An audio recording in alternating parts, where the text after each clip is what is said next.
இன்னைக்கு அரங்கம் ஆன்லைன் நிகழ்ச்சியில் உங்கள் எல்லாருக்கும் வணக்கம் சொல்லிக்கிறது நான் உங்கள் ஆர்ஜே பிரமிளா சிவகுரு. இன்னைக்கு அரங்கம் ஆன்லைனில் ஒரு ஸ்பெஷல் கெஸ்ட் வந்திருக்காங்க. அவங்க ஒரு பட்டிமன்ற பேச்சாளர், நிறைய கவியரங்கம் அட்டன் பண்ணியிருக்காங்க. அது மட்டும் இல்லாமல் கம்பன் கழகத்தில் ஆரம்பித்து எழுத்து அப்படின்னு எழுத்து பேச்சு இப்படி அவங்க இயல் தமிழில் எல்லா நிகழ்வுகள்லையும் தடம் பதிஞ்சிருக்காங்க.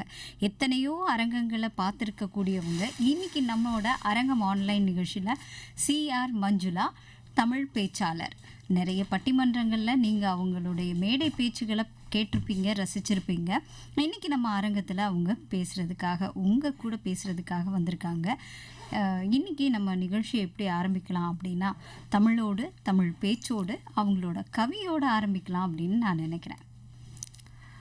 கனியிட ஏறிய சுளையும் முட்டல் கழையிட ஏறிய சாரும், பனிமலர் ஏறிய தேனும் காய்ச்சு பாகிட ஏறிய சுவையும், நனி பசு புழியும் பாலும் தென்னை நல்கிய குளிரில நீரும், இனியன என்பேன் எனினும் தமிழை என்னுயிர் என்பேன் கண்டீர் என்கின்ற அற்புதமான பாரதிதாசனுடைய வரிகளை சொல்லி, அருமை. இந்த தமிழோடு நாம் வாழ்வது அப்படின்றதே நமக்கு கிடைச்ச ரொம்ப அருமையான ஒரு வாய்ப்பு. அந்த வாய்ப்பை நான் சரியாக பயன்படுத்திக்கிறேன் அப்படின்ற ஒரு மன மகிழ்ச்சியோட, மன நிறைவோட இந்த நிகழ்ச்சிக்குள்ளே வர்றதுல எனக்கு ரொம்ப சந்தோஷம். நிச்சயமாக எங்களுக்கும் மிக்க மகிழ்ச்சி. நேயர்கள் எல்லாருக்கும் வணக்கத்தை சொல்லிடுங்க. முதல்ல உங்களுடைய முதல் வணக்கம். அனைவருக்கும் அலையின் வழியாக இந்த குரல்களை கேட்டுக்கொண்டிருக்கக்கூடிய உங்கள் அனைவருக்கும், ரசிக பெருமக்கள் அனைவருக்கும் என்னுடைய நெஞ்சார்ந்த வணக்கத்தை தெரிவித்துக் கொள்கிறேன். சூப்பர். இப்போது மேடையில் பேசுகிற மாதிரியே ஆரம்பிச்சிட்டிங்க நீங்கள். மேடை பேச்சு அப்படிங்கிறது எந்த அளவு உங்களுக்கு ஒரு பிடித்த விஷயமா இருந்திருக்கு? மேடை பேச்சு இல்லாத ஒரு வாழ்க்கையை என்னால் நினச்சி கூட பார்க்கவே முடியல. பேச்சு அப்படின்றது வெறும் தகவல் பரிமாற்றம் அப்படின்னு நினச்சோன்னா நம்ம காலியாயிட்டோம்னு அர்த்தம். அதை தாண்டி ரொம்ப பெரிய ஒரு இடத்துல தான் நம்மளை வந்து பேச்சு கொண்டு வந்து நிறுத்தியிருக்கு. எத்தனையோ மனங்கள், சமரசமாகாத மனங்களை எல்லாம் சமரசம் செய்யக்கூடியது எது அப்படின்னு சொன்னா பேச்சு தான். மௌனம் அப்படின்ற ஒரு மொழி உண்டு. ஆனா அந்த மௌன மொழி எத்தனை பேருக்கு புரியுது?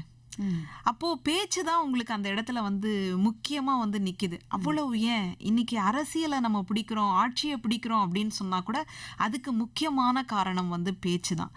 ஒரு மாணவன் நம்ம வகுப்புக்கு வரணும் அப்படின்னு சொன்னா அவன்கிட்ட நம்ம எவ்வளவு தூரம் பேசுறோம், அவனுடைய மனசுல என்ன இருக்கு அப்படின்னு புரிஞ்சுக்கிறதுல இருந்து அந்த பேச்சு அப்படின்றது தொடங்குது.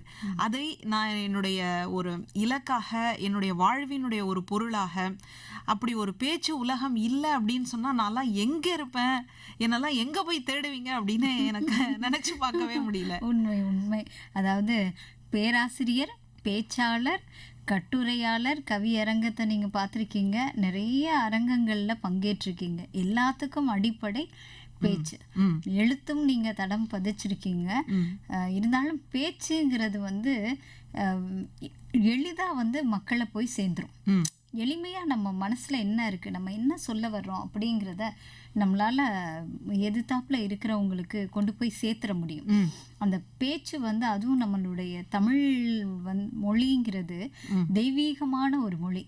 நீங்க சொன்னீங்க பாரதிதாசனோட அந்த கவி வரிகளை, கனியிட ஏறிய சுளையும் அதெல்லாம் சுவையா இருந்தா கூட என் தமிழ் அதையும் தாண்டி நிற்கிறது இல்லையா? நம்மோட உயிரினும் மேலான மொழி நம்முடைய தமிழ் மொழி. இந்த பிறப்பே வந்து நம்ம தமிழனா பிறந்ததுக்கே நம்ம வந்து மிகப்பெரிய பெருமை அடையணும் இல்லையா? அப்படிப்பட்ட ஒரு மொழி நமக்கு, நம் மக்களுக்கு வந்து மொழி மீது பற்று மிக அதிகம்.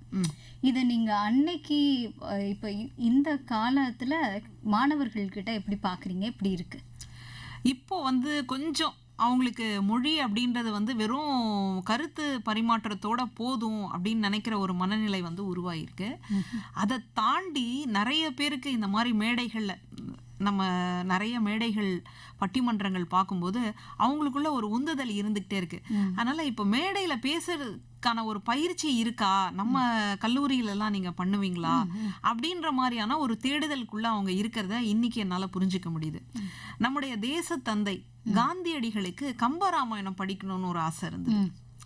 அப்போ அவர் இருந்த காலத்துல கம்பராமாயணத்துக்கான அதிகாரி யார் அப்படின்னா ரசிகமணி TKC. அவர் அவ்வளோ ரசிச்சு ரசிச்சு சொல்லுவார். அவர் எப்படி ரசிக்கிறாருன்னா, அவருடைய புருவம் ரசிக்கும், அவருடைய மீசை ரசிக்கும் அப்படின்னு சொல்லுவாங்க. புருவம் மீசையெல்லாம் வந்து உயிரற்ற ஒரு பொருள், ஆனா அதுவே ரசிக்கிற அளவுக்கு அவருடைய ரசிப்புத்தன்மை இருந்ததுன்னு சொல்லுவாங்க. அப்போ அவர்கிட்ட வந்து கேட்டப்போ அவர் மறுத்துட்டாரு. என்னடா இது, ஒரு தேச தந்தை, இந்த நாட்டினுடைய விடுதலைக்கு காரணமானவர், அவர் வந்து கேட்குறாரு, ஏன் இவர் மறுத்தார் அப்படின்னு கேட்டா, நீங்க அடுத்த பிறவியில தமிழனா பிறந்துதான் நீங்க இதை புரிஞ்சுக்க முடியும் அப்படின்னு சொல்லிட்டாராம். அந்த அளவுக்கு அந்த மொழி அப்படின்றது, நீங்க சொன்னீங்க பாருங்க, ஒரு தெய்வீகம் அப்படின்னு. மொழி அப்படின்றது வந்து ஒரு செம்மொழி அப்படின்ற ஒரு தகுதியை பெற்று இன்னைக்கு ரொம்ப சிறப்பா வரக்கூடிய இடத்துல, இங்க இருந்து நம்ம தமிழ்நாட்டில இருந்து, நம்ம இந்திய நாட்டில இருந்து வேறு வேறு இடத்துக்கு போயிருக்கக்கூடிய எத்தனை தமிழ் பேசக்கூடிய மக்கள், தமிழர்கள் எவ்வளவு அமைப்புகளை தொடங்கி இருக்கிறாங்கன்னு பாருங்களேன்.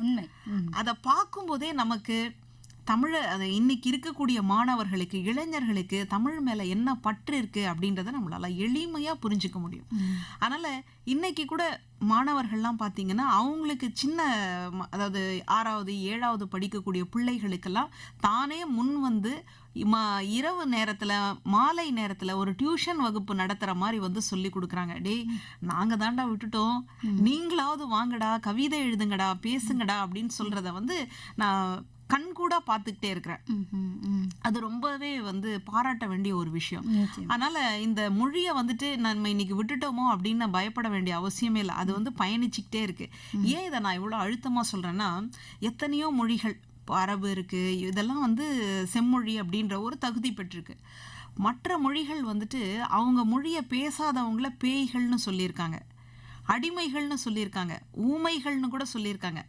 ஆனா நம்ம மொழி மட்டும்தான் யாதும் ஊரே யாவரும் கேளீர் அப்படின்னு சொல்லி ஒட்டுமொத்த உலகத்தையும் தன்னுடைய சொந்தமா பார்த்த ஒரே மொழி, ஒரே இனம் தமிழினம் தான், தமிழ் மொழி தான். அதாவது தமிழ் இனம் வந்து உயர் நோக்கு கொண்ட ஒரு இனம் இல்லையா? தமிழ் மொழியும் அப்படிதான், மிக உயர்வானது. அதுதான் தாய்மொழியே பல மொழிகளுக்கு, உலகின் பல மொழிகளுக்கு வந்து தாய்மொழியா இன்னைக்கு ஆலமரமாக ஒரு பெரும் விருட்சமா இருக்கிறது தமிழ் மொழி தான். அங்க இருந்து பிறந்ததுதான் மற்ற மொழிகள் எல்லாம். நம் மொழிக்கு உண்டான அடையாளம்ங்கிறது நம்மோட அடையாளம். மொழிங்கிறது தான் நம்மளுடைய அடையாளமும் கூட. அதை மறந்துட்டு நம்ம வந்து வாழ்ந்தோம்னா நம்மோட அடையாளம் அங்க எதுவுமே இருக்கு, ஒரு இனமே அழிஞ்சிடும். ஆமா, அவ்வளவுதான். அதான், ஏன்னா பேச மறந்துட்டோம் அப்படின்னு சொன்னா தமிழ் வெறும் எழுத்துக்கள்ல மட்டுமே வச்சிருக்கிற மாதிரி நிலைமைக்கெல்லாம் போயிடக்கூடாது. இன்னைக்கு தமிழ் வளர்ச்சி துறையில எல்லாம் நீங்க திருக்குறளை வந்து முற்றோதல் அப்படின்ற ஒரு போட்டிகள்லாம் வச்சு, அப்படி பிள்ளைகள் சொல்லக்கூடிய பிள்ளைகளுக்கு தொகையே கொடுக்குறாங்க. ஒரு கணிசமான தொகையை வந்து பரிசா கொடுத்து அவங்கள வந்து ஊக்குவிக்கிறதெல்லாம் இன்னைக்கு பாக்குறோம். நிறைய பிள்ளைகளுக்கு தமிழ் பெயர்களை இன்னைக்கு வைக்கிறாங்க. இப்போ என்னோட வாழ்க்கையில இருந்து நான் உன்னை வந்து நிச்சயமா குறிப்பிட்டே ஆகணும். கல்யாணம் அப்படின்னு எடுத்தப்போ நான் வந்து அப்போ முதுகலை தமிழ் இலக்கியம் முடிச்சிருக்கேன். ஆனா தமிழ் இலக்கியம் படிச்சதுனாலயே என்னுடைய கல்யாணம் வந்து தட்டி போயிட்டே இருந்தது. ஆமா, அதான் உண்மை. அன்னைக்கு இருந்த கல்யாணம் மட்டும்தானா, வேலை மற்ற இல்ல எந்த, அதாவது தமிழை பொறுத்த வரைக்கும் உங்களுக்கு எல்லா துறைகள்லயும் வேலை இருக்கு. ஆனா உங்களை அதுக்கான தகுதிப்படுத்திக்கணும் அப்படின்றது ரொம்ப முக்கியம். நிச்சயமா. அதனால கல்யாணம் அப்படின்னு பாத்தீங்கன்னா, ஐயோ தமிழ் படிச்சிருக்காங்களே, இவங்களுக்கு ஆங்கிலம் பேச வராது, ஆங்கிலம் தெரியாது அப்படின்னு ரொம்ப ஒரு குறுகிய வட்டத்துக்குள்ள என்னை வந்து வச்சுட்டாங்க. என்னால நினைச்சே பார்க்க முடியல. நல்லா தமிழ்னா அப்படியே உயிரை கூட கொடுத்துருவேன், அந்த மாதிரியான ஒரு சூழல் தமிழ்நாட்டுல இப்படி போய் இருக்கே அப்படின்னு சொல்லி நான் ரொம்ப வருத்தப்பட்டது உண்டு. அதை தாண்டி தமிழ்ல ஆர்வம் இருக்கிற ஒருத்தர் வந்து கல்யாணம் பண்ணிக்கிட்டார் அப்படின்றது வேற விஷயம். இப்போ இன்னைக்கு நான் ஒரு பேராசிரியராக, ஒரு முனைவராக, இன்னைக்கு என்னுடைய குடும்பத்துக்கான ஒரு அடையாளமா நான் இன்னைக்கு மாறி இருக்கிறேன் அப்படின்னு சொன்னா அதுக்கு முழுக்க முழுக்க காரணம் தமிழ் தான். இப்போ நான் வேற ஒரு துறையை தேர்ந்தெடுத்திருந்தா கூட இந்த அளவுக்கு எனக்கு வந்துட்டு நீங்க வானொலி நிலையத்துல கூப்பிட்டு என்னை வந்து நீங்க பேட்டி எடுப்பீங்களா அப்படின்றதுக்கெல்லாம் நினைச்சு பார்க்கவே முடியாது. ஆனா இன்னைக்கு இப்படி ஒரு சாதனையை என்னால பண்ண முடிஞ்சிருக்குன்னா அதுக்கு முழுக்க முழுக்க காரணம் தமிழ் மொழி தான். அதுக்கு நான் என்னைக்குமே கடமைப்பட்டிருக்கேன். அதனால ஒரு சின்ன சறுக்கலை வச்சுக்கிட்டு நம்ம ஒட்டுமொத்தமா பாத்துடக்கூடாது. இன்னைக்கு ரொம்பவே வந்து நமக்கு ஒரு நம்பிக்கை தரக்கூடிய நிறைய நிகழ்வுகள் வந்து நடந்துட்டு இருக்கு அப்படின்றத நான் மகிழ்ச்சியோட சொல்லிக்கிறேன். நிச்சயமா. இப்போ தமிழ் மொழி அப்படிங்கிறது சின்ன வயசுலேருந்தே நமக்கு சிலருக்கு வந்து அந்த ஆர்வம் அதிகமாக இருக்கும். நான் படிக்கிறதும் எத்தனை பாடங்கள் படித்தாலும் கூட தமிழ் படிக்கணும் அப்படிங்கிறது. நீங்கள் எப்படி ஒரு ஆர்வத்தோட தமிழ் மொழியை மேற்படிப்புலையும் எடுத்து படிக்கணும் அப்படின்னு நினச்சிங்களா? தமிழ் தான் என்னுடைய பாதை, இங்கே தான் போகணும் அப்படின்னு முடிவு பண்ணிட்டீங்களா? ஆமாம், எனக்கு வந்துட்டு தமிழ் மேல ரொம்ப ஆர்வம் இருந்தது. நம்ம போட்டிகள் போறது, நம்ம கல்லூரியிலயும் பள்ளிக்கூடத்திலயும் ஆசிரியர்கள் வந்து ரொம்ப ஊக்குவிச்சாங்க. எங்க வீட்டுல அப்பா அம்மாவும் ரொம்ப தமிழ்ல போய் சாதிக்கணும் அப்படின்னு நினைச்சாங்க. அந்த வகையில வரும் பொழுது தமிழ் வந்துட்டு தனக்குள்ள அப்படியே ஈர்த்துக்குச்சு அப்படின்றது தான் உண்மை. அதனுடைய கவிதைகளினுடைய பரப்பை பார்க்கும்போது ஒரு பாடல் வரிகளை வந்து நான் சொல்லணும்னு விரும்புறேன். பக்தி இலக்கியம் தான், சித்தருடைய பாடல் தான். ஆனா அதுல இருக்கக்கூடிய அந்த தன்மை நீங்க எங்க வேணாலும் அதை வந்து பரிசோதிச்சு பார்க்கலாம். யாவருக்குமாம் இறைவர்க்கு ஒரு பச்சிலை, யாவருக்குமாம் பசுவுக்கு ஒரு வாயுரை, யாவருக்குமாம் உண்ணும் போது ஒரு கைப்பிடி, யாவருக்குமாம் பிறர்க்கு இன்னுரைத்தானே. நீங்க இந்த உலகத்து மக்கள் மேல எப்படி அன்பு செலுத்த முடியும்? நான் வந்து வசதி இல்லாம இருக்கிறேன், நான் எப்படி அன்பு செலுத்த முடியும்? என்னால கொடுக்க முடியுமா அப்படின்னு கேட்டா, கொடுக்கறதுக்கும் வசதிக்கும் சம்பந்தமே கிடையாது. கொடுக்கறதுக்கு மனசுதான். அந்த மனசு எப்படி? இப்போ கோவில்ல போய் நான் இறைவனுக்கு ஒரு பச்சை போட்டீங்கன்னா போதும் இல்ல, அதுக்கு கூட எனக்கு வழி இல்ல. ஒரு மாட்டுக்கு வந்து அதுக்கு சாப்பிடக்கூடிய ஒரு உணவு கொடுங்களேன், ஒரு புல் தழை அந்த மாதிரி கொடுத்துருங்களேன், அதுக்கும் முடியல. நீங்க சாப்பிடும்போது முதல் கைப்பிடி எடுத்து இது வந்து மற்றவர்களுக்குன்னு வச்சுட்டு சாப்பிடுங்களேன், இல்ல அதுக்கும் எனக்கு வழி இல்லை. நம்ம இலக்கியம், நம்ம பெரியவங்க எவ்வளவு சிந்திச்சிருப்பாங்க பாருங்களேன். எதுக்குமே மனசு ஒத்து வரல அப்படின்னு சொன்னா மற்றவங்களோட பேசும்போது நல்லா இருங்க அப்படின்னு சொல்லக்கூடிய அந்த இனிமையான உரைகளையாவது நீங்க பேசுங்க அப்படின்னு அந்த அறத்தை வந்து எவ்வளவு அழகா சொல்றாங்க பாருங்க. ஏன்னா வள்ளுவர் காட்டிய வழி. வள்ளுவர் சொல்றாரு, மனத்துக்கண் மாசிலனாதல். நீங்க எதை செய்யலாம்? ஒரு பெரிய அன்னதானம் செய்யலாமா, இல்ல கோவில்கள்ல ஏதாவது இது நிதிகள் கொடுக்கலாமா, இல்ல பசங்களை படிக்க வைக்கலாமா, எல்லாமே செய்யலாம் தான். ஆனா மனசுக்குள்ள உங்களுக்கு தூய்மை இருக்கணும். இது பண்றதுனால எனக்கு இது கிடைக்கும்னு நினைச்சு நீங்க பண்ணீங்கன்னா அது அறமே ஆகாது, அறமில்லை, அது மொய் செய்யற மாதிரி முடிஞ்சு போச்சு. அதனால அறம் என்பது எப்படிப்பட்டதுன்னு சொன்னா அது மனசுல இருந்து வரணும். அது தூய்மையான மனசு. அப்படி தூய்மையான மனசா இருக்கும்போது பேசுறது கூட இனிமையான வார்த்தைகளா இருக்கும். அதான் அவை அறம் செய்ய விரும்புன்னு சொன்னா. ஆமா, இந்த அறத்தை நீங்க தான் செய்யணும், நம்ம மனசுல இருந்து செய்யணும் இல்லையா? அதை வந்து ஐயோ கேட்டாங்களேன்னு செய்யறதை விட அதை ஒரு விருப்பமா அதை உள்ளார்ந்த அன்போட நம்ம அதை கொடுக்கும்போது தான் அங்கேயும் போய் சரியா சேரும். சரியான ஒரு அறம். அது நம்ம தமிழ்நாட்டுக்கு மட்டும்தானா அப்படின்னு கேட்டா இந்திய நாட்டுக்கும் பொருந்தும், அமெரிக்காவுக்கும் பொருந்தும், ஆப்பிரிக்காவுக்கும் பொருந்தும். இந்த 22ஆம் நூற்றாண்டுக்கு மட்டும்தான் பொருந்துமா? 21ஆம் நூற்றாண்டுக்கு தான் பொருந்துமா? இல்ல, இனிமேல் வரக்கூடிய எத்தனை நூற்றாண்டா இருந்தாலும் இந்த அறம் பொருந்தும். அதனால இந்த அறத்துல நீங்க எந்த கட்டுப்பாடையோ எந்த விதிமுறைகளையோ பார்க்க வேண்டிய அவசியமே இல்லை. அதை நினைச்சு பார்க்கும்போதே நம்ம தமிழ் படிச்சிருக்கிறோம் அப்படின்ற ஒரு கர்வம் வரும் பாருங்களேன். அது வேற மாதிரி தான். நிச்சயமா. அப்போ நீங்க அப்போ விரும்பி கல்லூரி மேற்படிப்பும் அதில் படிக்க ஆரம்பிச்சிங்க. எப்படி மேடை இந்த மாதிரி பொதுமக்களோடு ஒரு தொடர்பு அப்படிங்கிறது எந்த நேரத்தில் ஆரம்பிச்சது? எங்க அப்பா வந்து ஒரு பேச்சாளர். அவ்வளவு தூரம் வெளியிலலாம் வரக்கூடியவர் அல்ல. அவங்க அலுவலகத்துக்கு வரைக்கும் அவர் வந்து ஒரு பேச்சாளர். இப்போ ஒரு பிரிவு உபச்சார விழா, இப்போ ஒரு புது மேலாளர் வராரு அப்படின்னு சொன்னா அவருக்கு வந்து வரவேற்பு கொடுக்கறது. அவருக்கு எப்படி இந்த ஆர்வம் வந்தது அப்படின்னு கேட்டா, நாங்க காஞ்சிபுரம் பக்கத்துல இருக்கக்கூடிய ராமாபுரம், அதான் சொந்த ஊர்.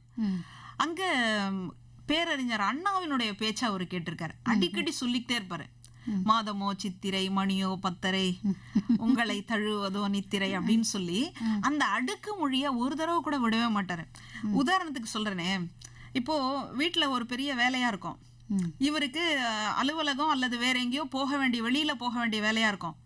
நாங்க வீட்டுல யாருமே போக கூடாதுன்னு சொல்லி வச்சிருப்போம். அவர் ஆனா போகணும்.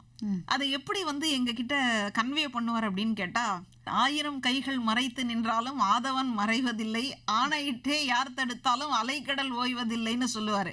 ஆடாடா, இவரு முடிவு பண்ணிட்டாரு வீட்டுல இருக்க போறதில்ல, கிளம்பி போக போறாருன்னு. அந்த மரபணு எனக்குள்ள வந்திருக்கும் அப்படின்னு நான் நம்புறேன்.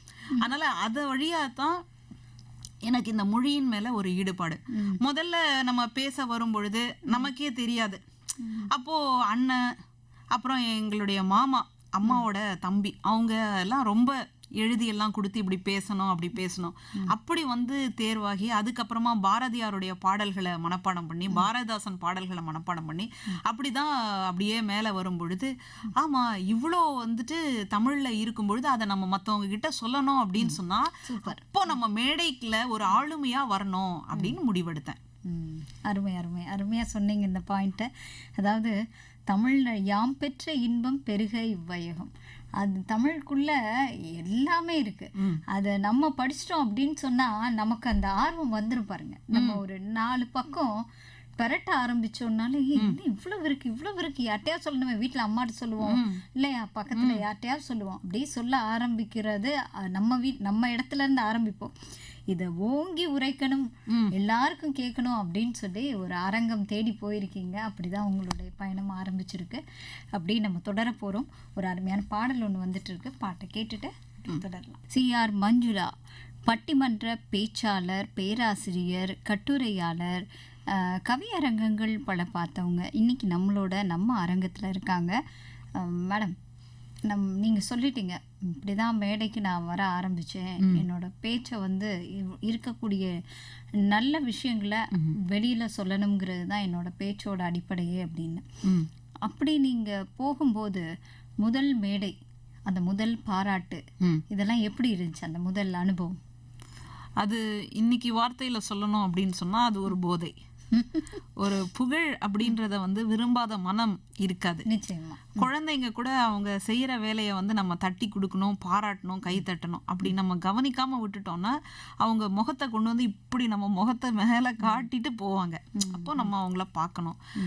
இந்த புகழ் ஒண்ணுதான் தமிழன் தன்னுடைய வாழ்க்கையில ரொம்ப முக்கியமா எடுத்துக்கிட்டான். புகழெனின் உயிரும் கொடுக்குவர், பழியெனின் உலகுடன் பெரினும் கொள்ளலர். ஒரு பழி வரப்போகுது, ஆனா உலகமே கொடுக்குறோம் அப்படின்னு சொன்னா, உலகமே கிடைச்சா கூட பழி வந்தா எனக்கு வேணாம்.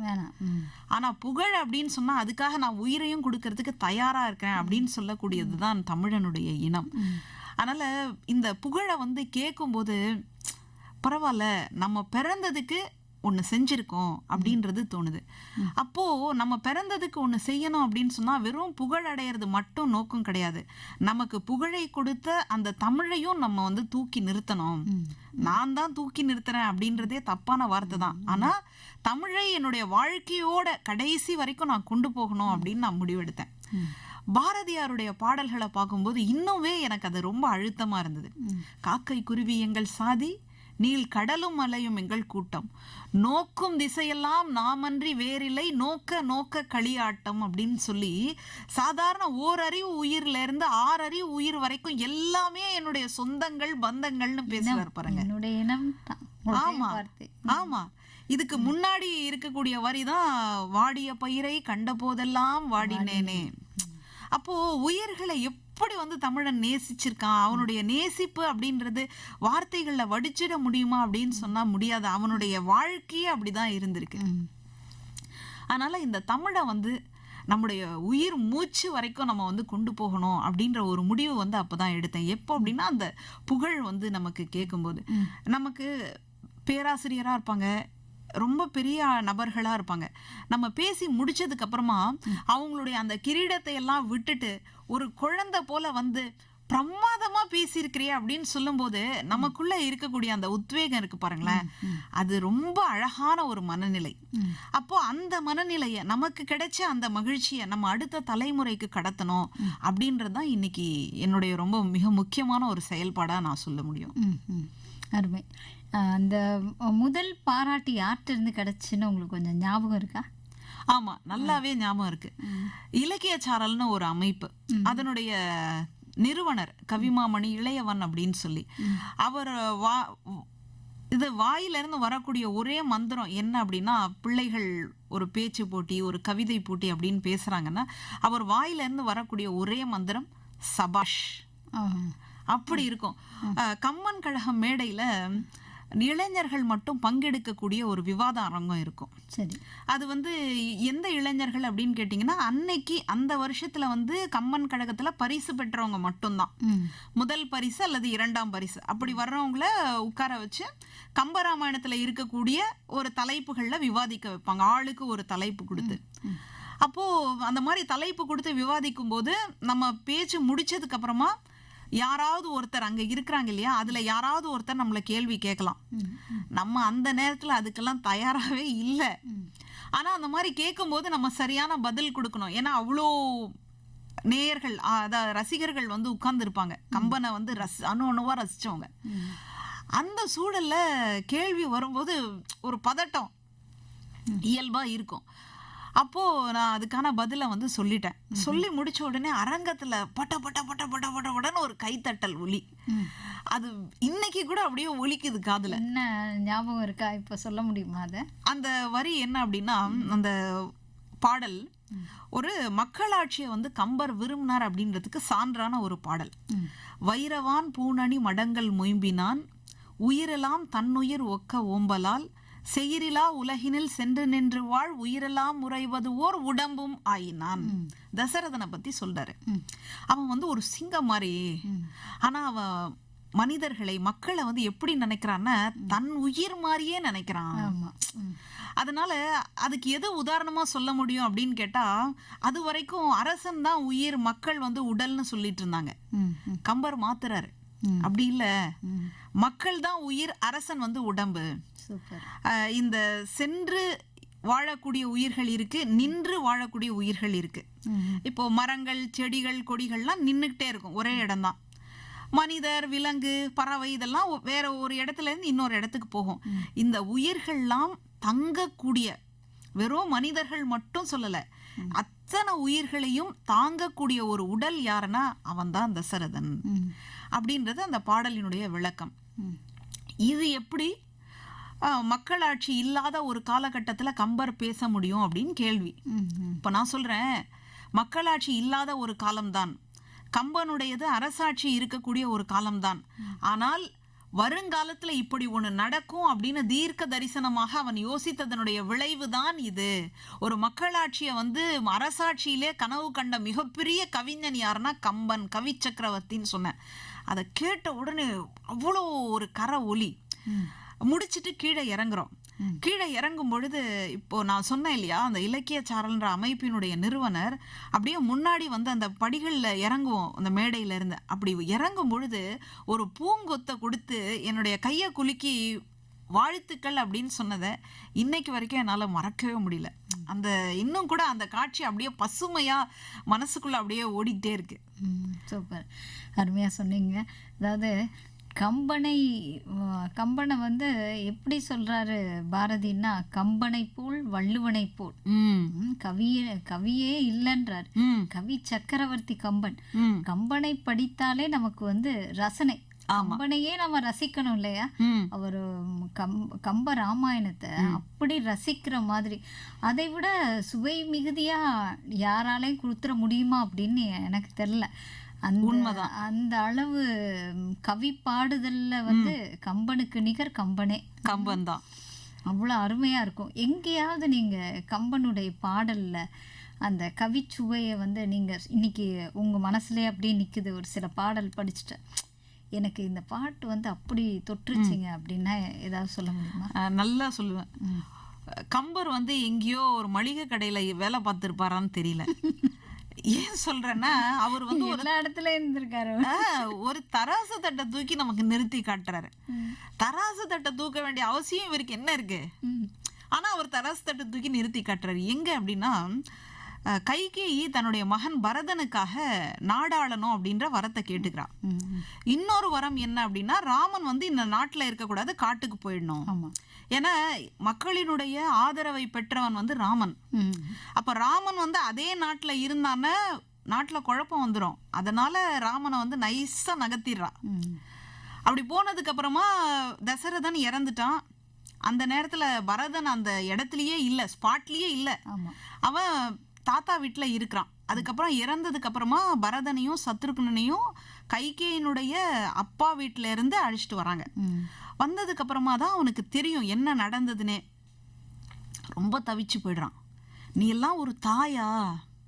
ராமனையும் நீ தானே வளர்த்த, அவனை இன்னைக்கு காட்டுக்கு அமிச்சிட்டு இருக்கியே, எங்க அப்பாவை வேற கொன்னுட்டியே அப்படின்னு சொல்றான். அவ சொல்லும்போது சொல்றா, உன் அண்ணன் காடால சென்றான், உங்க அப்பா வானால சென்றார்னு. இப்படி பெண்கள் எவ்வளவு அழகா பேசுவாங்க அப்படின்றதுக்கு இது ஒரு உதாரணம். அப்போ இவன் நேரத்துலயும் ஆமா அவ்வளோ வருத்தத்துல அந்த ஈமக்காரியெல்லாம் பண்ணி முடிச்சுட்டு ராமனை கூட்டிட்டு வரணும்னு போவான். அப்போ போகும்போது பரதன் அரசனுடைய தன்மையில இருக்கிறான் இல்லையா, அவனும் சத்ருக்னனும் போகும்போது அயோத்தியால இருக்கிற எல்லா மக்களும் உடனே கூடயே வருவாங்க. அன்னைக்கு சாலைகள்லாம் போடலை, எல்லாம் மண் தர. அப்படி நடந்து வரும்போது அப்படியே புழுதி கிளம்பி வருது. இதை தூரத்துல இருந்து குகன் பாக்குறான். பார்த்த உடனே இவனுக்கு சந்தேகம், இவன் வர்றது ஏதோ ஒரு படை வருது. எதுக்காக வருது அப்படின்னா ராமனை, ஏன்னா அப்பதான் ராமன் குகனை பார்த்துட்டு கங்கை கரையை தாண்டி காட்டுக்கு உள்ள போயிட்டான், இன்டீரியரான காட்டுக்கு போயிட்டான். அப்போ வரக்கூடிய படை ராமனை கொல்றதுக்கு வருது போல இருக்கு. இந்த பரதன் ரொம்ப மோசமானவன், அவங்க அம்மா ராமனை நாட்டுல கூட இருக்க விடல, இவன் காட்டுல கூட இருக்க விடலையே ச்சே அப்படின்னு நினைச்சிட்டு நேர்ல போய் பார்க்கலாம் அப்படின்னு கிட்டக்க போறான். கிட்டக்க போனா பதறிட்டான். ராமனுக்கும் லக்ஷ்மணனுக்கும் என்ன உடையும் என்ன அலங்காரம் இருந்ததோ அதுதான் பரதனுக்கும் சத்ருக்னனுக்கும். அவன் பார்த்துட்டு ரொம்ப வருத்தப்பட்டுட்டு, எப்படி நான் இதை இப்படி தப்பா நினைச்சிட்டேன் அப்படின்னு சொல்லிட்டு அவன் வேதனைப்படுற மாதிரி ஒரு பாட்டு. தாய் உரை கொண்டு தாதை உதவிய தரணி தன்னை, தீவினை என்ன நீத்து சிந்தனை முகத்தில் தேக்கி போயினை என்ற பொழுது புகழினோய் தன்மை கண்டால். இதுவரைக்கும் கம்பர் மளிகை கடலை இருந்தாருன்னு நமக்கு தெரியல. கடைசி வரியில தான் 1000 ராமர் நின் கீழாவரோ தெரியினம்மா.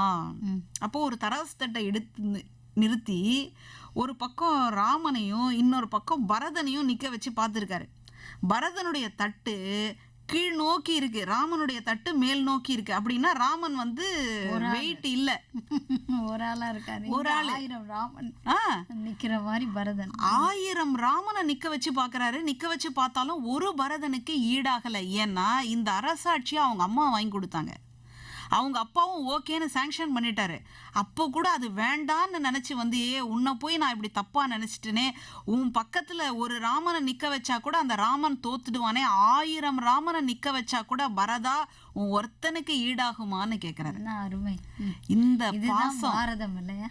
ஆமா, இந்த பாசத்தை தான் இன்னைக்கு நம்ம பொதுமக்களுக்கு கொண்டு வரணும்னு பாக்குறோம். இன்னைக்கு எத்தனை பேர் நீதிமன்றங்கள் வாசல்ல போய் நிக்கிறாங்க. அண்ணன் தம்பி ஒரே பாயில ஒரே தட்டுல ஒரே வீட்டுல எல்லாம் வாழ்ந்துட்டு இன்னைக்கு ஒரு சொத்துக்காக போய் நீதிமன்றத்துல நிக்கக்கூடிய அவலங்கள் இருக்கு பாருங்களேன். இல்லைன்னா எனக்கு என்னன்னா, தமிழ் நமக்கு மற்ற சப்ஜெக்ட் நம்ம எது படித்தாலும் எல்லாம் பணம் சம்பாதிக்க கற்றுக் கொடுக்கும், எல்லாமே பண்ணும். தமிழ் மட்டும்தான் வாழ கற்றுக் கொடுக்கக்கூடிய ஒரு மொழி. அதுதான் நமக்கு வாழ்க்கை, அந்த அறம் எல்லாம். இப்படிதான்டா நீ இருக்கணும், இப்படிதான் நீ வாழணும்னு சொல்லி கொடுத்தது நம்மளோட மொழி தான். அதை நம்ம சரியா படிக்காமையே கடந்து வந்துட்டோமோன்னு எனக்குள்ள நிச்சயமா ஒரு வருத்தம் இருக்கு. ஆனா தமிழ நேசிக்கிற நம்ம எந்த கட்டத்துல இருந்து வேணாலும் நம்ம படிக்க ஆரம்பிக்கலாம். நம்முடைய மொழி தானே. நிச்சயம் நம்ம புத்தகங்களை என்னைக்கு மறந்து போயிட்டோமோ அப்போ எல்லாமே முடிஞ்சு போனதா அர்த்தம். தமிழ் புத்தகங்களை தேடி பிடிச்சி குழந்தைகளுக்கும் நம்ம பரிசா கொடுக்கலாம். எல்லா போட்டிகள்லையுமே கூட புத்தகங்களை பரிசா கொடுக்கறத வழக்கமா இன்னைக்கு பள்ளிக்கூடங்கள்லாம் வச்சிருக்காங்க. ஆங்கில புத்தகங்களை விட தமிழ் புத்தகங்களை கொடுக்கறது. தமிழர் வீட்டுல ஒரு தமிழ் நாளிதழ் வாங்குறதே இன்னைக்கு குறைவா இருக்கு. அரிதாகி போன ஒரு காலமா கொஞ்சம் பார்க்க முடியுது இல்ல. தமிழ் பேப்பர் வாங்குறோம் அப்படின்னு சொன்னா அதுவே நமக்கு ஒரு பெருமையா இருக்கணும். தமிழ் பேப்பர் கையில எடுக்கும் போது அந்த நிலைமையை குழந்தைகளுக்குள்ளேயும் நம்ம கொண்டு வரணும். அப்படியெல்லாம் வரும்போது நிச்சயமா வாழ்க்கைனா என்னன்னு புரிஞ்சுப்பாங்க. தமிழ் படிக்க ஆரம்பிச்சுட்டாங்கன்னு சொன்னா இந்த நிலையெல்லாம் மாற ஆரம்பிக்கும். ஏன்னா வாழ்க்கைக்கு இலக்கணம் கொடுத்தவனே தமிழன் தான் முதல்ல. எல்லாரும் எழுத்துக்கு இலக்கணம் சொன்னாங்க, சொல்லுக்கு இலக்கணம் சொன்னாங்க, ஆனா பொருள்னு சொல்லக்கூடிய வாழ்க்கைக்கு இலக்கணம் சொன்னவன். அதுவும் வாழ்க்கையில எப்படிப்பட்ட வாழ்க்கைன்னா, நீங்க காதல் வாழ்க்கை இருந்தாலும் சரி, புற வாழ்க்கை போர் வாழ்க்கையா இருந்தாலும் சரி, அதுல எப்படி வாழணும் அப்படின்னு சொல்றான். அதுல ஒரு பெண் வந்து கேக்குறா, தன்னுடைய கணவன் பிரிஞ்சிருக்கிறான். அப்போ இவ ஒரு பாட்டு பாடுற, ஐயோ இவன் பிரிவு என்னால தாங்க முடியல, ஒருவேளை நான் இறந்துட்டா என்ன பண்றது, இறந்துட்டா கூட பரவாயில்ல, எனக்கு அதை பத்தி கவலை இல்லை, ஆனா அதை விட இன்னொரு ஒரு பயம் இருக்கு. என்ன பயம்னா, அடுத்தது ஒரு பிறவி வரும், அந்த பிறவியில இவனே எனக்கு காதலனாகவும் இவனே எனக்கு கணவனாகவும் வருவானோ வரமாட்டானோ தெரியலையே, அதுதான் எனக்கு பயம். சாதல் அஞ்சேன் அஞ்சுவல் சாவில், பிறப்பு பிரிது ஆகுமாயின் மறக்குவென்கொல் என் காதலர் அப்படின்னு சொல்லிட்டு, எங்க நான் மறந்துடுவனோ அப்படின்றதான் என்னுடைய பயம். 7 பிறவி எடுத்தாலும் அவரே எனக்கு கணவனா வரணும் அப்படின்னு பெண் வேண்டிக்கிறா. ஆண் பார்த்தீங்கன்னா இதுதான் கடைசி ஜென்மமா இருக்கணும் அப்படின்னு ஆண் வேண்டிப்பான் போல இருக்கு. அப்படி வந்து நம்ம நகைச்சுவையா சொல்றது உண்டு. அப்போ ஒரு காதல் வாழ்க்கைக்குள்ள, ஒரு குடும்ப வாழ்க்கைக்குள்ள எப்படி வந்து இருக்கணும் அப்படின்னு சொல்லி கொடுத்த முதல் இனம் நம்முடைய தமிழ் இனம். அகம் புறம்னு 2ஆ பிரிச்சுதான் நம்ம ஆமா எல்லா இலக்கியத்தையுமே நம்ம அடிப்படையா வச்சு சொல்லியிருக்காங்க. அகத்துக்குள்ள என்னெல்லாம் இருக்கணும், அகம் சார்ந்த அறமும் இருந்துச்சு. புறம்னு வரும்போது போர்ல இருந்து அதுலயும் அறம் எல்லா. அப்ப இன்னைக்கு வந்து ஒரு வேலையை பாக்குறோம்னா எல்லாத்துக்கும் அடிப்படையா ஒரு எத்திக்ஸ் இருக்குன்னு சொல்றோம். அதை நம்ம வந்து ஆரம்பத்துல இருந்தே அந்த அறத்துக்கு வந்து முக்கியத்துவம் எல்லாவற்றிலையுமே நம்ம கொடுத்துருக்கோம். குடும்பம்னாலே அறம் சார்ந்து, அறம் செய்யறதுக்காகவே தான் கணவனும் மனைவியுமே வந்து குடும்பமே வந்து உருவாகுதாங்க. அவங்க அதுக்கப்புறம் பொருளீட்டல், அது தமக்கு போக மிச்சத்தை வந்து எப்படி அறம் செய்யணும் அப்படிங்கிற இவ்வளோ நல்ல விஷயங்கள் எல்லாமே தமிழ்ல இருக்கு. என்ன இல்லை அப்படின்னு சொல்ல தோணுது. நிறைய பேசலாம். ஒரு பாடலை கேட்டுட்டு தொடரலாம்.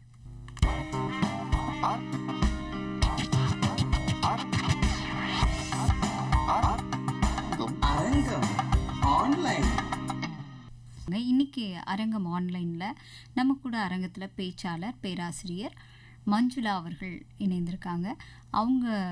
அவங்களுடைய பேச்சை தான் நம்ம கேட்டுட்டு இருக்கோம். நீங்க பேசிட்டே இருந்தீங்க, கம்பனை பற்றி பேசுனீங்க, கம்பனோட பாடலை பத்தி சொன்னீங்க. அதுல கம்பனோட அந்த அறிவு நுட்பத்தை பாருங்க. அந்த இடத்துல எப்படி சொல்றது, பரதனை வந்து எப்படி உயர்த்துறதுங்கிறத என்ன அழகா அந்த காப்பியத்தின் தலைவனே ராமனையே விஞ்சு காமிச்சிட்டார் பரதன். பரதனுடைய செயல் அப்படி போற்றத்தக்கதா இருந்திருக்கு. அதுதான் நம்மோட பண்பாவும் இருந்திருக்கு. அந்த நாட்கள்ல இப்படிதான் இருந்திருக்காங்க. ஆமா, அந்த உறவுக்கு அண்ணன் தம்பிங்கிறது ஒரு முறைதான் பிறக்க போறோம் இல்லையா, அதை எப்படி உயர்வா அந்த உறவை போற்றணும் அப்படிங்கறதெல்லாம் நம்முடைய இலக்கியங்கள் காலம் கடந்து கூட அதை நமக்கு சொல்லி கொடுத்துட்டு இருக்கு. அதெல்லாம் நம்ம கவனிக்க தவறிக்கிட்டே இருக்கிறோம் அப்படிங்கிறது தான் இருக்கு. அப்படி நீங்க பேச ஆரம்பிக்கும் போது இப்படி இலக்கியம் இதையெல்லாம் தொட்டு பேசுறதுக்கு தனியா என்ன தமிழ் படிக்கும் போதே எல்லாம் படிச்சிருப்பீங்க. அது இல்லாம தனிப்பட்டு ஏதாவது தேடல் அப்படிங்கிறது போது என்னெல்லாம் பண்ணுவீங்க? படிக்கும் போதே படிச்சுட்டு இருப்போம் அப்படின்னு நம்ம நினைச்சுக்கிட்டோம்னா அது ரொம்ப பெரிய சர்க்கிள். கடைசி வரைக்கும் learning is a continuous process அப்படின்னு சொல்லுவாங்க. அப்போ கடைசி வரைக்கும் இருக்கணும் அப்படின்றதான். ஒவ்வொரு முறையும் நம்ம ஒரு பாடலை பார்க்குறோம் அப்படின்னு சொன்னால் அதில் யாரும் பார்க்காத இன்னொரு கோணத்தை நம்ம பார்க்கணும். அதான் நமக்கான வெற்றி. இப்போ உதாரணத்துக்கு சொல்லனே, கல்வி அதிகாரத்தில் வள்ளுவர் முதல் திருக்குறளை கற்க கசடர கற்பவை கற்றபின் நிற்க அதற்கு தக.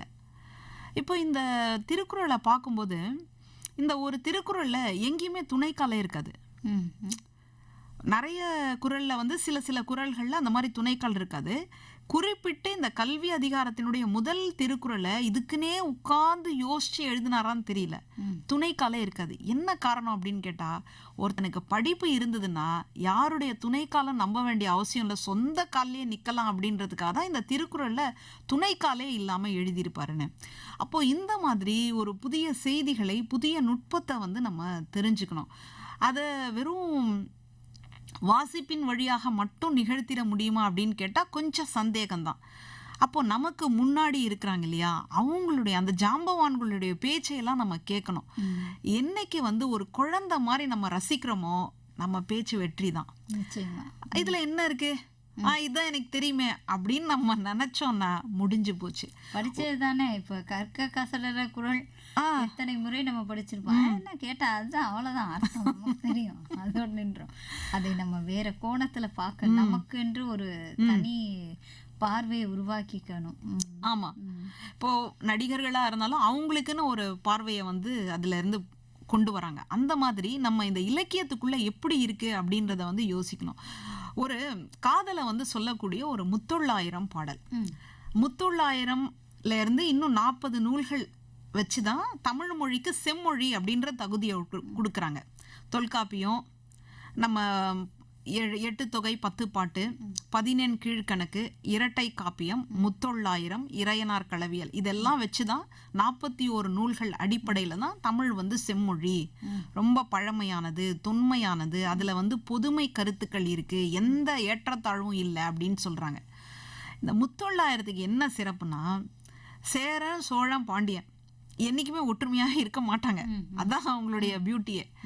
அவங்க 3 பேரையும் இணைச்சு ஒரு நூலா பாடியிருக்கு. எந்த சோழன் எந்த சேரன்லாம் சொல்லல, பொதுவாக சேரர் சோழர்னு. அப்போ சோழனுடைய ஒரு போர்க்கள காட்சி, ஒரு சண்டை காட்சிக்குள்ள, ரணகலத்துக்குள்ள ஒரு குதூகலம்னு பாருங்க, அந்த மாதிரி ஒரு பாட்டை எழுதியிருப்பாரு புலவர். யாருன்னு நமக்கு தெரியல. அந்த யானை சண்டையில வந்தப்போ அந்த மதில் சுவர்களை எல்லாம், எதிரிகளினுடைய மதில் சுவர்களை எல்லாம் அப்படியே முட்டி தள்ளுது.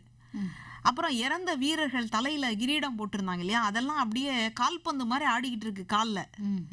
இப்போ இது முடிச்சுட்டு அது வீட்டுக்கு போகணும். வீட்டுக்கு போனா அதோட கேர்ள் ஃப்ரெண்டு காத்துட்டு இருக்காங்க, கேர்ள் பெஸ்டி.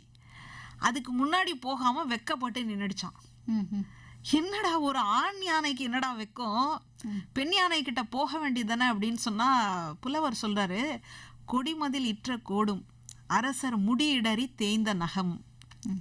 அந்த இது மதில் சவர் இருந்து இல்லையா, அதை போய் முட்டுச்சு இல்லையா, முட்டும் போது தந்தங்கள் இருந்து இல்லையா, அந்த தந்தங்கள் கொஞ்சம் கொஞ்சம் உடஞ்சி போச்சான். இப்போ நம்ம நகம் வளர்த்து வச்சிருப்பாங்க பெண்கள்லாம், அந்த நகத்தை வந்து ஷேப் பண்ணி அதுக்கு வந்து இது பூச்செல்லாம் பூசியிருப்பாங்க, நெயில் பாலிஷ்லாம்.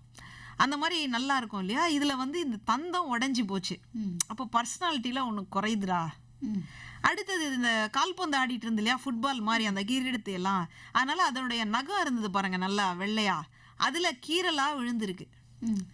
இப்படி கீரலும் விழுந்திருக்கு, தந்தமும் உடைஞ்சிருக்கு, நம்ம எப்படி போய் நம்ம கேர்ள் ஃப்ரெண்டை பார்க்கறது அப்படின்னு நினைச்சு புறங்கடை நின்றதே, பின்பகுதியிலேயே நின்றுடுச்சான், முன்னாடியே போகவே இல்லையாம். இது எங்க நடக்குதுன்னா, கல்லார் தோல் கிள்ளி களிறு, களிறுன்னா ஆண் யானை, பிடின்னா பெண் யானை. அந்த களிறுன்னு சொல்லக்கூடிய ஆண் யானை, சோழனுடைய ஆண் யானை இப்படி தன்னுடைய பெண் யானைக்கு முன்னாடி போக முடியாமையே விட்டுடுச்சு. அப்ப பாருங்க, புலவர் ஒரு போர்க்களத்தை சொல்ல வராரு. அந்த போர்க்களத்துக்குள்ளேயும் ஒரு காதல் காட்சியை கொண்டு வந்து நிறுத்துறாரு பாருங்க. அப்போ தமிழனுடைய வாழ்க்கையில 2 தான், ஒன்னு புறம், இன்னொன்னு அகம், அவ்வளவுதான். அவனுடைய வாழ்க்கையில நீங்க வேற எதை கொண்டு வந்தாலும் இந்த 2த்துக்குள்ள நீங்க கொண்டு வந்து முடிச்சிடலாம் அப்படின்னு காட்டக்கூடிய ஒரு அற்புதமான பகுதி. அப்போ இந்த பாடலுக்குள்ள என்ன நயம் இருக்கு அப்படின்றத நம்ம முதல்ல உள்வாங்கிக்கணும். நம்ம உள்வாங்கினாதான், நம்ம ரசிச்சாதான் மற்றவங்களுக்கு நம்மளால ரசிப்புத்தன்மையோட சொல்ல முடியும். அதுதான் ரொம்ப முக்கியமான இடம். அதனால இதை மட்டும் நம்ம படிச்சிட்டோம் அப்படின்னு சொல்லி நிறுத்திட முடியாது. இப்போ இன்னைக்கு இருக்கக்கூடிய காலகட்டங்கள்ல உரைநடை இலக்கியம் எங்கேயோ போயிட்டு இருக்கு. நம்ம இன்னைக்கு வந்துட்டு ஒரு பல்வேறு சாகித்ய அகாடமி விருதுகளை எல்லாம் பார்க்குறோம். ஒரு நாவலுக்கு கிடைச்சிருக்கு, கவிதைக்கு கிடைச்சிருக்கு, சிறுகதைக்கு கிடைச்சிருக்குன்னு. அப்போ அது வரைக்கும் நம்முடைய வாசிப்பு அப்படின்றது நீண்டுகிட்டே இருக்கணும். அப்போதான் நம்மளால அதுக்குள்ள வந்து போக முடியும். எழுத்தாளர் அம்பையனுடைய சிறுகதையெல்லாம் படிச்சிங்கன்னா அப்படி ஒரு உணர்வு ஏற்படும். வீட்டின் மூலையில் ஒரு சமையலறைன்னு ஒரு கதை. சமையலறைன்னு சொல்லும் போதே நமக்கு புரிஞ்சிடுச்சு பெண்கள் பத்தி தான் அப்படின்ட்டு. அந்த கதைக்குள்ள அது வந்து வடக்குல நடக்கக்கூடிய ஒரு கதை. அதுல வந்து ஒரு ஆணும் பெண்ணும் வந்து காதலிச்சு கல்யாணம் பண்ணிக்கிறாங்க. அவ வந்து கொஞ்சம் கருப்பா இருக்கிறான். அந்த வீட்டுல வந்துட்டு அவளுக்கு பெருசா வரவேற்பு இல்லை. அவளும் அவளுடைய கணவனும் நல்லபடியா தான் இருக்கிறாங்க. இப்படிப்பட்ட சூழல்ல அந்த நல்ல வசதியான ஒரு வீடு தான். எப்ப பார்த்தாலும் எதையாவது சமைக்கணும், எல்லாருக்கும் கொடுக்கணும் அப்படின்னு நினைக்கக்கூடிய வீடு. ஆனா அந்த வீட்டுல சமையலறை இப்படி இருக்கு. சாமான் பாத்திரம் வளர்க்குறோம் இல்லையா, அந்த சிங்க்கு அங்க இருந்து சொட்டு சொட்டுன்னு தண்ணி சொட்டிக்கிட்டே இருக்கு. அந்த வீட்டுக்கு கல்யாணமாய் வரக்கூடிய மருமகளுக்கு ஒரு வளையல் ஏதாவது சீர் கொடுக்குறாங்கன்னா அதோட சேர்த்து ஒரு களிம்பியும் கொடுக்குறாங்க. ஏன்னா அந்த தண்ணியில நின்று நின்று பாத வெடிப்பு வந்துரும்னு. அப்போ இந்த பகுதியை தான் அந்த புதுசா வந்திருக்கிறா இல்லையா அந்த மருமக வந்து சொல்றா மாமனார்கிட்ட, இதை கொஞ்சம் நீங்க மாத்தி கொடுத்தா பரவாயில்ல. மாமனார் சொல்றாரு, நீ தான் இந்த வீட்லயே இருக்கலையே, நீ ஏன் இதை பத்தி கவலைப்படுற? அப்போ எப்படி இருக்கு பாருங்க அந்த பேச்சு. இப்படி அந்த இது கடைசியா முடிக்கும் பொழுது அம்பை எழுதுறாங்க. தன்னோட மாமியார் வந்து முடியாம இருக்கிறாங்க, ஒரு பிபி மாதிரி அந்த மாதிரி வந்துடுது. ஆனா அவங்க மேட்சிங்கா புடவை எல்லாத்தையும் போட்டுக்கிட்டு வளையெல்லாம் போட்டுக்கிட்டு இருக்கிறாங்க. அப்போ இந்த மருமக போய் கேட்குறா, இப்போ உங்க மனசுல என்ன தோணுது? அவங்க குடும்பத்தை பத்தி சொல்றாங்க, எல்லாத்தையும் பத்தி சொல்றாங்க. இல்ல இன்னும் உங்க மனசுல என்ன தோணுது? அப்போ அந்த மாமியார் சொல்றாங்க, எங்க அம்மா நான் கல்யாணத்தும் போது என்ன சொல்லி அமிச்சாங்களோ அது தோணுது. என்ன சொன்னாங்க? இந்த வீட்டுல கல்யாணமாய் போற வீட்டுல ரெண்டை வந்து நீ மறக்க கூடாது. ஒண்ணு சமையல் கட்டு, இன்னொன்னு அலங்காரம். நீ எப்படி இருந்தாலும் அலங்காரத்தை நீ கைவிடக்கூடாது. இன்னொன்னு சமையல் கட்டை யாரோடையும் பகிர்ந்துக்க கூடாது. இப்போ இன்னைக்கு வரைக்கும் மாமியாருக்கும் மருமகளுக்கும் என்ன பிரச்சனைனா சமையல் கட்டு தான் மிகப்பெரிய பிரச்சனை. மாமியார் என்ன சொல்லுவாங்க, இவெல்லாம் சமைக்கிறது நல்லாவே இல்லைன்னுவாங்க. மருமக என்ன சொல்லுவாங்க, எனக்கு சமைக்கிறதுக்கான இடமே அவங்க கொடுக்க மாட்டேன்றாங்க. இதுல சமரசம் வந்தாலே பாதி தொல்லை முடிஞ்சு போச்சு. அப்போ இந்த இடத்துல அவங்க அம்மா வந்து சொல்லியிருக்கிறாங்க, நீ சமையல் கட்டை மட்டும் விட்டுறக்கூடாதுன்னு. அப்போ அந்த மருமக கேட்குறா, இதையெல்லாம் விட்டு வாங்க, உங்களுக்குன்னு ஒரு இடம், உங்களுக்குன்னு ஒரு வாழ்க்கை. அவங்க வாழ்க்கையே கிட்டத்தட்ட முடிய போகுது, அதை வந்து நீங்க பார்க்கணும். கடைசியா அம்பை இப்படி முடிக்கிறாங்க. ஒருவேளை இந்த பெண்கள்லாம் அந்த டீ பாத்திரத்துல இருந்து புகை வருது இல்லையா, அதை மட்டும் பார்க்காம இன்னும் வேற நீராவிகளை எல்லாம் பார்த்திருந்தா இந்நேரம் ஒரு நீராவி இன்ஜினை கண்டுபிடிச்சிருக்கலாம். ஒரு மரத்துல இருந்து ஒரு பழம் விழறதை இவங்க கவனிச்சு பார்த்திருந்தா இந்நேரம் ஒரு நியூட்டன் விதியை கண்டுபிடிச்சிருக்கலாம். ஆனா எதுவுமே இல்லையே அப்படின்ற அந்த ஒரு இடம் ரொம்ப நம்மளை எல்லாம் வருத்தக்கூடிய ஒரு இடம். இதை படிக்கக்கூடிய ஆண்கள் நிச்சயமா திருந்துவாங்க. உண்மையிலேயே எழுத்தாளர் தமிழ்ச்செல்வன் அப்படின்றவர் இந்த கதைகளை எல்லாம் படிச்சதுக்கு அப்புறமா தன்னுடைய மனைவிய தோசை வாக்கறதுக்கு விடவே மாட்டாராம். ஏன்னா அம்பை தான் இன்னொரு கதையில எழுதுறாங்க, ஒரு நாளைக்கு ஒரு வீட்டுல வந்து ஒரு 10 தோசை சாப்பிடுறாங்க அப்படின்னு சொன்னா ஒரு வருஷத்துக்கு எவ்வளோ, அப்போ இத்தனை வருஷத்துக்கு எவ்வளோன்னு ஒரு பெரிய கணக்கை கேட்ட உடனே ஐயோ நம்ம பெண்கள்லாம் பாவம் அப்படின்னு சொல்லிட்டு தோசை வாக்கறதா இருந்தா அவர் தான் தோசை வார்த்து மனைவிக்கெல்லாம் கொடுப்பாராம். இந்த மாற்றம் தான் இலக்கியத்தினுடைய மிகப்பெரிய வெற்றி. ஒரு பெண் சாதிக்க முடியாதது அப்படின்றது எதுவுமே இல்லை அப்படின்றதுக்கு இது ஒரு மிகப்பெரிய உதாரணம். சமீபத்துல தான் அவங்களுக்கு சாகித்ய விருது கூட கிடைச்சதுன்னு பார்க்குறோம். இப்படி அருமையான எழுத்தாளர்கள்லாம் நம்மகிட்ட இருக்காங்க. நீங்கள் பேச பேச எனக்கு அப்படியே கேட்டுக்கிட்டே இருக்கணும் போல இருக்கு. ஒரு சின்ன பாடலை நம்ம கேட்டுட்டு நிகழ்ச்சி நம்ம தொடரலாம்.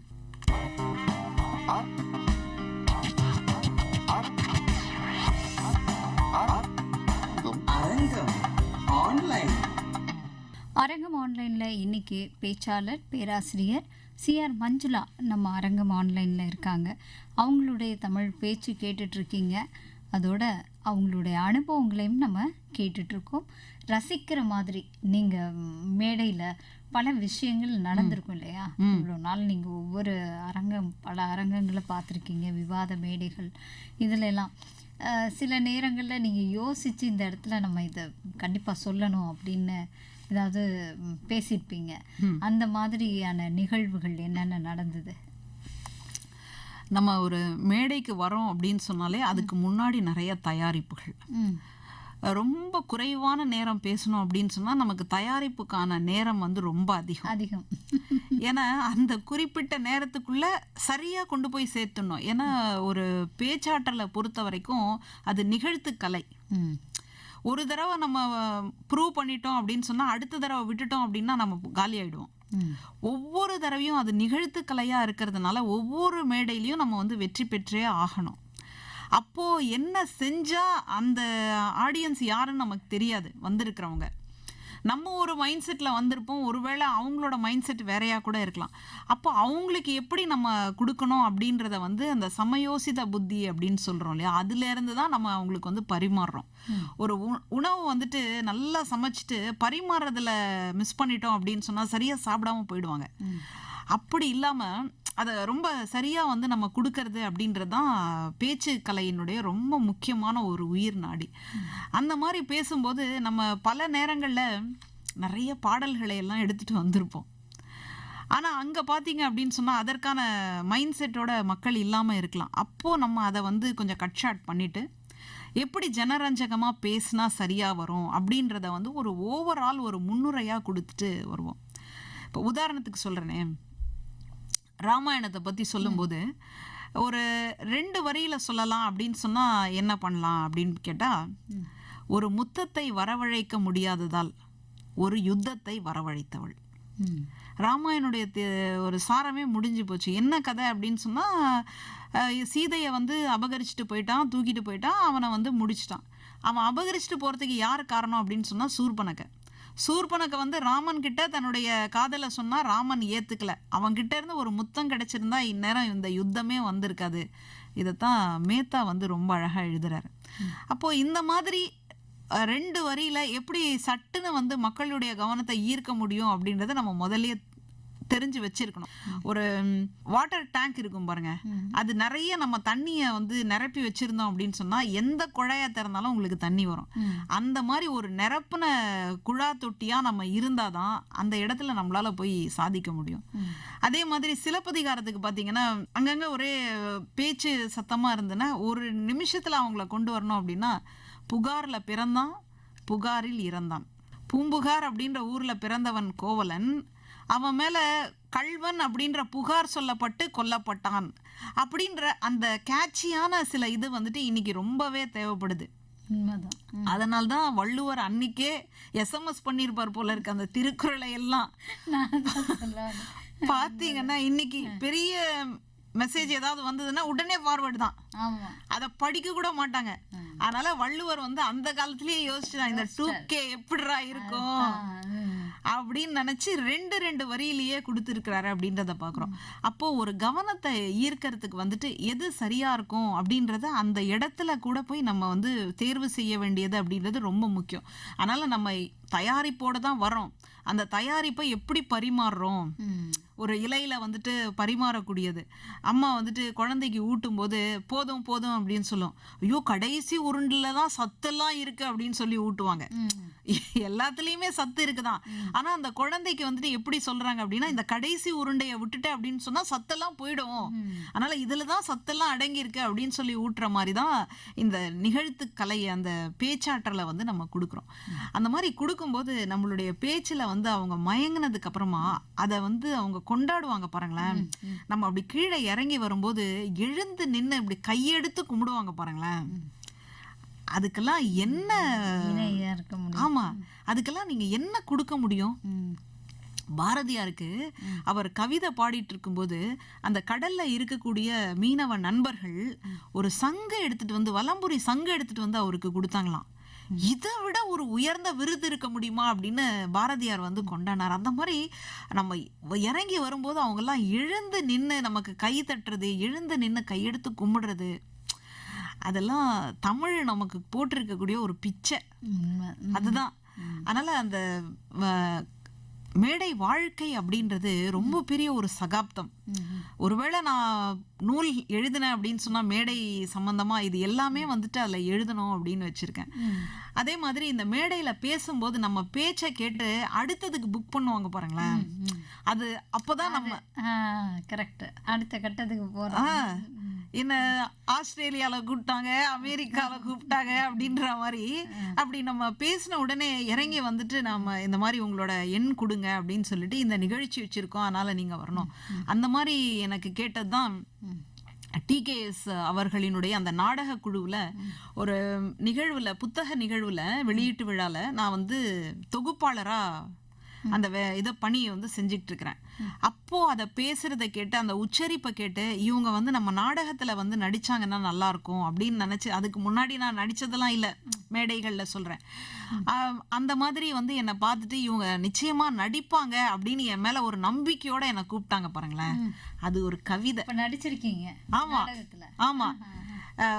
இதே மாதிரி நம்முடைய வானொலியிலயும் நான் வந்து நடிச்சிருக்கேன், நம்முடைய வெளியிலயும் இதுல நம்ம அரங்கத்திலயும் வந்து நான் நடிச்சிருக்கேன் அப்படின்றது. இன்னொரு இடத்துல ஒரு நினைவு கூட்டம் மாதிரி, அதுல வந்து பேசினதை வச்சு நீங்க திரைப்படத்துல ஒரு பெரிய கெஸ்ட் ரோல் பண்ணணும் அப்படின்னு கேட்டாங்க. இன்னும் அந்த திரைப்படம் வெளியில வரல, அதனால அதை பத்தி நான் சொல்லிக்க முடியாது. அப்போ ஒரு பேச்சு எங்க கொண்டு போய் நிறுத்துது அப்படின்றது ரொம்ப பெரிய ஒரு பிரமிப்பா இருக்கு. நீங்க ஆரம்பத்துல கூட கேட்டீங்க ஒரு பேச்சு என்ன செய்யும் அப்படின்னு சொல்லிட்டு. அப்போ என்னுடைய வாழ்க்கையிலேயே நான் கண்கூட வந்து பாக்குறேன், ஒரு மேடையில இருக்கக்கூடிய எண்ணெய், யாருக்குமே தெரியாத இருக்கக்கூடிய எண்ணெய் இன்னொரு கட்டத்துக்கு வந்து நகர்த்துறது அப்படின்றது வந்து அந்த பேச்சு தான். அதனால அந்த பேச்சு இல்லாத ஒரு வாழ்க்கைய வந்து நினைச்சே பார்க்க முடியல. நிச்சயமா. அருமை. அதான் பேச்சு வந்து நம்மளோட மூச்சாவே இருக்கு இல்லையா? மூச்சில் கலந்தது தமிழ். ஆமா. அதுவே நம்முடைய பேச்சாவும் இருக்கும்போது அது உயரிய ஒரு இடத்தை தான் பிடிச்சு வச்சிருக்கு. நான் பேசுறதுங்கிறது வந்து எல்லாருக்கும் கை வந்துடாது இல்லையா? அது ஒரு கலை. அதை அப்படி நம்ம பார்க்குறோம் அப்படின்னு சொன்னா அது சார்ந்த வேலைகளுக்கே நம்ம வந்து போக ஆரம்பிப்போம். அப்படி பேச்சு கலைங்கிறது நீங்க சொல்ற மாதிரி அன்னன்னைக்கு நம்ம நிகழ்த்தக்கூடியதா இருக்கணும். அது வந்து ஒரு உயிர்ப்போட இருக்கணும். அப்படி இருக்கும்போது தான் மக்களுடைய மனசை நம்ம பிடிக்க முடியும். ஒரு எழுத்தாளனை பொறுத்த வரைக்கும் பார்த்தீங்கன்னா, கதையை தேடி எங்கேயும் போக தேவையில்லை. தன்னை சுற்றி நடக்கக்கூடிய நிகழ்வுகள்லேயே கதைக்கான கருவை எடுத்துருவாரு, அந்த களத்தையும் உருவாக்கிடுவாரு. அப்புறம் என்ன, கதையை முடிச்சிடலாம். அப்படி நம்மளை சுற்றி நமக்கு என்ன நடக்குது அப்படிங்கிறத கவனிக்க தொடங்கிட்டோம் அப்படின்னு சொன்னாலே அருமையாக நமக்கு எல்லாமே அமைஞ்சு போயிடும். இப்படி பயணம் ஆரம்பித்து நீங்கள் பேச ஆரம்பித்ததுக்கப்புறம் இங்கே நம்ம ஊரில் மட்டும்தான் பேசிகிட்டு இருக்கீங்களா, இல்லை வெளிநாடுகளுக்கு நீங்க சொன்ன மாதிரி அமெரிக்கா? ஆமா, இன்னும் வெளிநாடுகளுக்கான முயற்சியில இருக்கு, சொல்லியிருக்காங்க. இன்னும் அதுக்கான நாள் வரல. மற்றபடி நம்ம தமிழ்நாடு, கேரளா, கர்நாடகா இப்படி வந்து போயிட்டு இருக்கிறோம். அது வந்து ஒரு மகிழ்ச்சியாவும் இருக்கு. இப்படி நம்ம பேச போனதுக்கு அப்புறம், பேசி முடிச்சதுக்கு அப்புறமா ஒரு கூட்டமா வந்து நம்மளோட செல்ஃபி எடுத்துப்பாங்க. அது ரொம்ப முக்கியமான ஒரு தருணம். அப்ப யாரோட செல்ஃபி எடுத்துக்கிறாங்களோ அவங்க வந்து நல்லா பேசியிருக்காங்க, இல்ல அவங்க பேசுனது வந்து இவங்களுக்கு பிடிச்சிருக்கு அப்படின்றத வந்து நம்ம புரிஞ்சுக்க முடியும். அதே மாதிரி நீங்க பேசக்கூடிய இன்னொரு நிகழ்ச்சி இருந்தா எங்களுக்கு சொல்லுங்க, நாங்க வந்து பாக்குறோம் அப்படின்னு சொல்லுவாங்க. அது அதை விட இன்னும் கொஞ்சம் கௌரவம். இந்த செல்ஃபி எடுத்துக்கிறது, அப்புறம் வந்து எல்லாரையும் நிக்க வச்சு ஒரு குழுவா ஒரு புகைப்படம் எடுத்துக்கிறது அப்படின்றது வந்து ரொம்ப பெரிய ஒரு உயரத்தை வந்து நமக்கு கொடுக்குது. அப்போ இதெல்லாம் நமக்கு வந்து சாத்தியப்படுத்தினது தமிழ் மட்டும்தான். அதனால தமிழுக்கு வந்து என்னைக்குமே நன்றியுடையவளா இருக்கணும் அப்படின்னு நான் என்னைக்குமே நினைச்சுப்பேன். அதனால நம்ம எங்க போறோமோ அங்க வந்து தமிழினுடைய ஒரு சுவையை அங்க கொடுத்துடணும். ஒரு சுவையை கொடுத்துட்டோம் அப்படின்னு சொன்னா அந்த சுவையின் காரணமா மறுபடியும் அவங்க திரும்பி அங்க இடத்துல வந்துடலாம் அப்படின்ற ஒரு மிகப்பெரிய நம்பிக்கை வந்து எனக்கு உண்டு. அதனால எப்படியாவது ஒரு தமிழ் சுவையை வந்து அவங்க இதுல இடத்துல அவங்க சிந்தனையில கொண்டு போய் சேர்த்துணும் அப்படின்றதுல நான் ரொம்ப உறுதியா இருப்பேன். அப்படி பார்க்கும்போது நமக்கு எத்தனையோ பாடல்கள் வந்து உள்ளுக்குள்ள ஓடிக்கிட்டே இருக்கும். அதுல கல்வியை பத்தி சொல்லக்கூடிய ஒரு நாலடியார் பாட்டை நான் இங்க சொல்லணும்னு ஆசைப்படுறேன். ஆமா, காதலர் தினத்தை கொண்டாடக்கூடிய இந்த வேளையில கல்வியினுடைய முக்கியத்துவத்தையும் நம்ம வந்து தெரிஞ்சுக்கணும். அப்படி பார்க்கும்போது அழகு பத்தி சொல்றாங்க. இப்ப அழகு யாரு அப்படின்னு கேட்டா, என்ன கேட்டா நான் தான் அழகு அப்படின்னுவேன். அப்போ அழகு அப்படின்றது ஒவ்வொருத்தருக்கு வித்தியாசப்படும். நாலடியார்ல தான் புலவர் சொல்றாரு, குஞ்சி அழகும் கொடுந்தானை கோட்டழகும் மஞ்சள் அழகும் அழகல்ல. உங்களுடைய முடி அழகோ அல்லது உங்களுடைய ஆடை அழகோ அல்லது வேற முகத்துல வந்து மஞ்சள்லாம் பூசிருக்கீங்களோ அதெல்லாம் அழகே கிடையாது அப்படின்னா அப்போ அந்த காலத்துல அதெல்லாம் அழகா கருதப்பட்டிருக்கோம் அப்படின்றத நம்ம புரிஞ்சுக்கிறோம். அப்போ எதுதான் அழகு? நெஞ்சத்து நல்லம்யாம் என்னும் நடுவு நிலைமையால் கல்வி அழகே அழகு.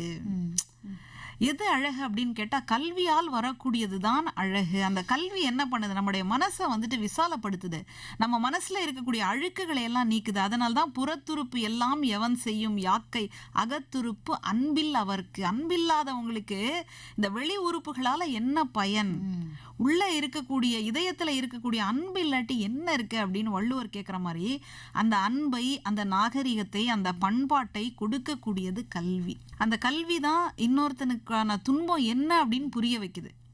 இப்போ ஒரு நூல் எழுதியிருக்காங்க, அந்த நூலை நான் வாசிக்காம போயிட்டேன் அப்படின்னு சொன்னா அந்த நூல் பேசக்கூடிய மனிதர்களை, சமூகத்தை எனக்கு தெரியாமலேயே போயிடும் இல்லையா? கடைசி வரைக்கும் நான் அறியாமையிலேயே இருந்துருவேனே. எத்தனையோ நம்முடைய தேச தலைவர்கள்லாம் விடுதலைக்காக உயிர் விட்ட போது அவங்களுடைய வந்துட்டு தூக்கில ஏத்துறதுக்கு முன்னாடி வரைக்கும் படிச்சிருக்கிறாங்க. அதுதான் வரலாறு. அப்போ என்னுடைய வாழ்க்கையில குறைந்த அனுபவம் தான் இருக்கும். ஒட்டுமொத்த உலகத்தினுடைய மக்களை நான் எப்படி தெரிஞ்சுக்க முடியும் அப்படின்னா அதுக்கு தான் கல்வி. இன்னொரு மனுஷனுடைய சக துன்பத்தை, அவனுடைய வருத்தத்தை புரிஞ்சுக்கல அப்படின்னு சொன்னா என்ன? அந்த அறிவால என்ன? அறிவினால் ஆகுவது உண்டோ? பிரிதின் நோய் தன்னோய் போல் போற்றா கடை. செய்ய அவனுடைய அந்த துன்பத்தை பார்த்து ஐயோ எனக்கு வலிக்குதே அப்படின்னு நினைக்காட்டி அப்புறம் உன் அறிவை வச்சுட்டு என்ன பண்றது? மனிதனா இருப்பதற்கே. ஆமா, நம்ம 6 அறிவுன்னு சொல்றோம் இல்லையா? அந்த 6 அறிவு என்ன அப்படின்னா இந்த சுற்றுப்புறத்தை நம்ம தெரிஞ்சுக்கிறது தான் 6 அறிவே. இப்போ ஒண்ணு வந்துட்டு உடலின் வழியா, தோலின் வழியா தெரிஞ்சுக்குது. இன்னொன்னு தோல் வழியாவும் கண் வழியாவும் தெரிஞ்சுக்குது. இன்னொன்னு கண்ணு மூக்கு தோல், அப்புறம் கண்ணு மூக்கு தோல் நாக்கோட தெரிஞ்சுக்குது, அப்புறம் செவியோட தெரிஞ்சுக்குது. நம்ம ஒருத்தர் இது எல்லாத்தையும் 5 புலன்களோட சேர்த்து பகுத்தறிவுன்னு சொல்ல 6வது ஒரு அறிவோட நம்ம இந்த எல்லாத்தையும் புரிஞ்சுக்கிறோம். அப்போ இது புரியலன்னா உங்க அறிவு எதுக்குப்பா? இயற்கையா கொடுக்கப்பட்ட அது வந்து பயன் இல்லாம போயிடுமே. அதனால இந்த ஒட்டுமொத்த சமூகம் முழுக்க, இந்த உலகம் முழுக்க அன்பால நிரப்பப்பட வேண்டும் அப்படின்றதுதான் எல்லாரோட ஆசை. அன்பு மட்டும் இல்லை அப்படின்னா இந்த பூமி இன்னைக்கோ சிதறி போயிட்டு இருக்கோம் எங்கேயோ. இந்த பூமி இன்னும் இங்க ஒட்டிக்கிட்டு இருக்கு, நம்ம எல்லாம் அதுல வாழ்ந்துகிட்டு இருக்கிறோம் அப்படின்னு சொன்னா அதுல இருக்கக்கூடியது அடிப்படை அன்பு தான். அன்பே ஆதாரம். ஆமா, அந்த அன்பை நீங்க காதல்னு பார்க்கலாம், பாசம்னு பார்க்கலாம், தாய்மைன்னு பார்க்கலாம், நட்புன்னு பார்க்கலாம், எப்படி வேணாலும் பார்க்கலாம். ஆனால் ஒற்றை சொல் அன்பு தான். நிச்சயமா. அதாவது பண்டை தமிழர்களோட வாழ்வியல் முறையே வீரமும் அன்பும் அந்த காதலும் தான் இல்லையா? இதுதான் வாழ்க்கையாவே தீர்மானிச்சிருந்தாங்க. ஆமா, ரெண்டுலயே முடிச்சிடுற மாதிரி. இப்படி அழகா வாழ்க்கையை வந்து நம்ம பார்க்க ஆரம்பிச்சது அந்த நாட்கள்ல.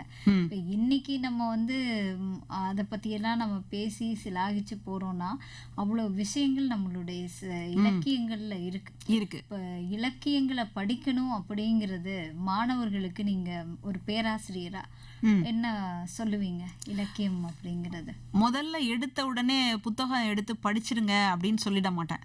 ஏன்னா அப்படி சொன்னாலே ஓடிடுவாங்க. அதனால முதல்ல கதைகள் தான்.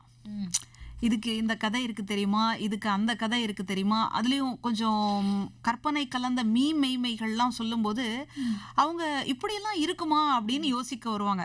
அப்பதான் இந்தா அப்படின்னு எடுத்து அந்த புத்தகத்தை கொடுத்து இந்த பக்கத்துல இருக்கு பாரு அப்படின்னு சொல்லும் போதுதான் ஓ அப்போ அம்மா சொன்னது இதுல இருக்கும் போல இருக்கு அப்படின்னு சொல்லி அவங்க படிக்க தொடங்கி அதுக்கப்புறம் மெதுவா அதுக்குள்ள வராங்க அப்படின்றத நம்ம பாக்குறோம். இன்னைக்கு இருக்கக்கூடிய கல்வி சூழல்ல மொழி பாடத்தை பொறுத்த வரைக்கும் வெறும் தேர்ச்சி பாஸ் பண்ணிக்கிட்டா போதும் அப்படின்ற ஒரு மனநிலையை வந்து உருவாக்கி வச்சிருக்காங்க. அதை கொஞ்சம் மாற்றணும்னா, கொஞ்சம் டியூன் பண்ணிட்டோம்னா, எப்படி நம்ம வானொலிக்கு கொஞ்சம் டியூன் பண்ணுறோமோ அந்த மாதிரி அதை மட்டும் கொஞ்சம் டியூன் பண்ணிட்டோம்னா நல்லா வந்துடும் அப்படின்றது என்னுடைய கருத்து. அதனால தான் இன்னைக்கு பார்த்தீங்க அப்படின்னு சொன்னால் கல்லூரிகளில் 2 ஆண்டுகளுக்கும் மொழிப்பாடம் வேணும் அப்படின்னு கொண்டு வந்திருக்காங்க. அதே மாதிரி பொறியியல் படிப்புகளுக்குள்ளேயும் ஒரு ஒழுக்க கல்வி அந்த மாதிரி எல்லாம் கொண்டு வந்திருக்காங்க. என்னன்னா இப்போ நம்ம ஒரு பெரிய வீழ்ச்சியை வந்து சந்திச்சிருவோமோ அப்படின்ற ஒரு அச்சத்தின் காரணமாக அப்போ பிள்ளைகளுக்குள்ள நல்ல சிந்தனைகளை எதன் வழியாக கொண்டு வர முடியும்னா இலக்கியம்தான் ஒரே வழி. நீங்க வேற எங்கேயும் போய் தலைகீழெல்லாம் நிக்க வேண்டிய அவசியமே இல்லை. இலக்கியத்தை மட்டும் நீங்க எடுத்து, நல்ல இலக்கியத்தை எடுத்து கையில கொடுத்துட்டீங்கன்னா அதை விட உயர்ந்தது வேற எதுவுமே கிடையாது. அது சொல்லக்கூடிய கதைகள், அது சொல்லக்கூடிய பரப்பளவு, அது சொல்லக்கூடிய வரலாறு ரொம்பவே நினைச்சு பார்த்து அந்த வழியில நம்ம நடந்துட்டோம் அப்படின்னு சொன்னா நமக்கு எந்த தீமையும் சேர போறதே இல்லை. இன்னைக்கு ஏன் ஒரு எல்லைகளை வச்சு நம்ம பிரச்சனை பண்ணிக்கிட்டு இருக்கிறோம்? அது எல்லாமே மறந்துடும். பட்டினத்தார் வாழ்க்கையில ஒரு கதை. அவரு துறவி ஆயிட்டாரு. அதுக்கு முன்னாடி வரைக்கும் ஒரு பெரிய பிசினஸ் மேக்னட்னு சொல்றோம் பாருங்க, பெரிய தொழிலதிபர். அரசனே அவர்கிட்ட கடன் வாங்கிட்டு போவாரு. செல்வ செழிப்புல பட்டினத்தார் முத்தும் வைரமும் தான் பெட்டி பெட்டியா பார்த்தா. ஆமா, அப்படி இருக்கும். அரசனே கூட அவர்கிட்ட கடன் வாங்கிட்டு போவார். அந்த சூழல்ல ஒரு நாள் திடீர்னு அந்த காதருந்த ஊசியும் கடை வழிக்கு வாராதுன்னு சொன்ன உடனே எல்லாத்தையும் விட்டுட்டு துறவிக்கு வந்துட்டார். துறவி ஆனதுக்கு அப்புறமா இப்ப அரசனுக்கு சந்தேகம், என்னடா இவ்வளோ ராஜபோகத்துல இருக்கிறோம், நம்மளை விட அதிக செல்வத்தோட இருந்தார் அவரு, இப்படி எல்லாத்தையும் விட்டுட்டாரே, என்ன காரணம்? சரி கேட்போம் அப்படின்னு அரசன் கேட்குறான், இந்த துறவு வாழ்க்கைய நீங்க கையில எடுத்ததுனால உங்களுக்கு என்ன பயன்? இன்னைக்கு அப்படிதான் பண்றோம். இதை படிச்சா இந்த சம்பளம் இவ்வளோ பயன், இதை படிக்காட்டி இந்த சம்பளம் வராது, அதனால வேஸ்ட், இப்படின்னு நம்ம சொல்லி கொடுத்துட்டு இருக்கிறோம். அதனால அரசன் கேட்குறான், இந்த துறவியானதுனால உங்களுக்கு என்ன பயன்? சொல்லவா? சொல்லுங்க, அதுக்கு தானே வந்திருக்கேன். இது நாள் வரைக்கும் நான் பெரிய செல்வந்தனா இருந்தேன், என்கிட்ட நீங்களே கூட கடன் வாங்கியிருக்கலாம். ஆனால் இது நாள் வரைக்கும் நீங்கள் வரீங்க அப்படின்னு சொன்னால் நான் தான் பூரண கும்பத்தை கொண்டு உங்களுக்கு மரியாதை பண்ணி உங்களை உள்ளே கூட்டிகிட்டு வரணும். ஆனால் இன்னைக்கு நான் வரேன்னு சொன்ன உடனே நீங்களே எழுந்து வந்தீங்க இல்லையா, இதுதான் நான் பெற்ற பேருன்னாராம். எவ்வளவு தூரம் நம்ம அந்த ஆசைகளை விட்டு பற்றுகளை விட்டு தூரத்துல போறோமோ அந்த அளவுக்கு நமக்கு மற்ற இந்த உலகத்து துன்பங்கள்ல இருந்து நம்ம விடுபடுறோம் அப்படின்னு சொல்லக்கூடிய அந்த அற்புதமான இடம். இத நீங்க சொல்லி புரிய வைக்க முடியுமா? கஷ்டம். அப்போ இந்த பட்டினத்தாருடைய வாழ்க்கையை நீங்க எடுத்து காட்டும் போது அப்போ ஆசை தேவைதான், ஆனா எந்த அளவுக்கு அப்படின்னா அப்துல் கலாம் ஐயா தான் சொல்லுவாரு, ஒரு ஏவுகணையை அனுப்புறோம், அந்த ராக்கெட் மேலே பறக்கும்போது அதுக்கு கீழே அடியில் அவ்வளோ எரிபொருளை கொடுத்து வச்சுருப்போம். அந்த ராக்கெட் பறக்கிறதுக்கு அந்த எரிபொருள் தேவை. ஆனால் அந்த எரிபொருளோடைய அந்த ராக்கெட் பறக்குமான்னு கேட்டால் பறக்காது. அது பறக்கிற வரைக்கும் அந்த எரிபொருள் தேவை. அதை பறந்த உடனே அந்த கீழே இருக்கிற அந்த எரிபொருளை கீழே விட்டுட்டு அது மேலே போயிடும். அதனால் நீங்கள் ஒரு உயர்வுக்கு வர்றதுக்கு, ஒரு கல்விக்கு போகிறதுக்கு, ஒரு வேலை வாய்ப்புக்கு வர்றதுக்கு உங்களுக்கு ஆசை தேவை. ஆனால் அந்த ஆசையை நீங்கள் தான் கட்டுப்படுத்தணுமே தவிர அந்த ஆசை ஒரு நாளும் உங்களை கட்டுப்படுத்தி விடக்கூடாது அப்படின்றத இலக்கியங்களை விட வேற யாருங்க சொல்ல முடியாது. வாய்ப்பே கிடையாது. அதனால் நம்முடைய பெரியவங்க கதையின் வழியாக படிக்கிறவங்களா இருந்திருந்தாங்க அப்படின்னு சொன்னால் ஒரு இலக்கியத்தின் வழியாக ரொம்ப அழகாக இதை கொடுத்துட்டு போனாங்க. ஏன்னா நம்முடைய மரபே கதை சொல்லக்கூடிய மரபு தான். ஒரு நிலாவை பார்க்கும்போது ஒரு பாட்டி வடை சுட்டுக்கிட்டு இருக்கிறாங்க, கற்பனை வாயிலே வடை சுடுற ஆளுங்க நம்ம. அதனால நிலாவில் ஒரு பாட்டி வடை சுடுறாங்க. ஒரு விஞ்ஞானிக்கு கல்யாணம் ஆயிருந்துங்க. முதல் நாள் இரவு அந்த அம்மா, அந்த மனைவி ஒரு கவிஞர், அவங்க ஒரு கவிதை எழுதுறாங்க. என் கணவன், என்னுடைய காதலன், உங்க முகம் எப்படி இருக்கு தெரியுமா, அந்த நிலவு மாதிரி இருக்கு. அவர் சந்தோஷப்பட்டிருக்கணும்ல. அந்த விஞ்ஞானி கோவப்பட்டாராம் படிச்ச உடனே. நம்ம பயந்துட்டாங்க, என்னடா முதல் நாளே இப்படி ஆயிடுச்சு, என்னங்க என்ன பிரச்சனை? என் முகத்தை நிலாவோடு சொல்லியிருக்கியே, உனக்கு யார் சொன்னாங்க நிலவு நல்லா முகம் மாதிரி அழகா இருக்கும், மாதிரி இருக்கும், கரடு முரடா இருக்கும், அங்கங்க பள்ளத்தாக்குகள் இருக்கும், பள்ளங்கள் தான் நிறைந்தது. அந்த நிலாவை கொண்டு என் முகத்துல வச்சேன்னா என் முகமே நசுங்கி போயிடும், உனக்கு யார் சொன்னாங்க நிலவு அழகு அப்படின்னு சொல்லி அவர் திட்டுறாரு. அந்த அம்மா தன்னோட டைரியில எழுதுறாங்க, நாட்குறிப்புல, இந்த கவிதைய ஒரு கல்லுகிட்ட சொல்லியிருந்தா கூட அதை கேட்டுட்டு சும்மா இருந்திருக்கும், இந்த மாதிரி என்னை காயப்படுத்தி இருக்காது, இதுக்கு மேல நான் கவிதை எழுத மாட்டேன் அப்படின்னு எழுதுறாங்க. அப்போ உங்களுக்கு இருக்கக்கூடிய அந்த நுட்பமான உணர்வுகளை எது வெளியில கொண்டு வரும், உங்களை எது உயிர்ப்போட வைக்கும் அப்படின்னு சொன்னா அதுதான் இலக்கியம், அதுதான் படைப்பு. அதை நம்முடைய மொழி, தமிழ் மொழி ரொம்ப சிறப்பாகவே செஞ்சுட்டு இருக்கு. மற்ற மொழிகளை தவறா குறைச்சி சொல்றதுக்கான பண்பாடற்ற ஒரு தன்மை நம்ம மொழியில கிடையாது. ஆனா நமக்கு தமிழ் தான் நம்ம தாய்மொழியா இருக்கிறதுனால தமிழ் மொழியை நம்ம கொண்டாடுறோம், உயிரா நினைக்கிறோம், அவ்வளவுதான். ஆமா. நிச்சயமா இவ்வளோ நேரம் உங்களுடைய நேரத்தை நம்ம நேயர்களுக்காகவும் நம்ம நிலையத்துக்காகவும் நீங்கள் செலவு பண்ணியிருக்கீங்க. உங்களுடைய பாதையில் நீங்கள் தொடர் நினைக்கக்கூடிய தூரம் எல்லாமே தொடரும் அப்படிங்கிற வாழ்த்துக்களோட இன்னைக்கு நேரத்தை நீங்கள் இவ்வளோ நேரம் நம்ம நேயர்களுக்காக செலவிட்டிருக்கீங்க. மிக்க நன்றி. நன்றி.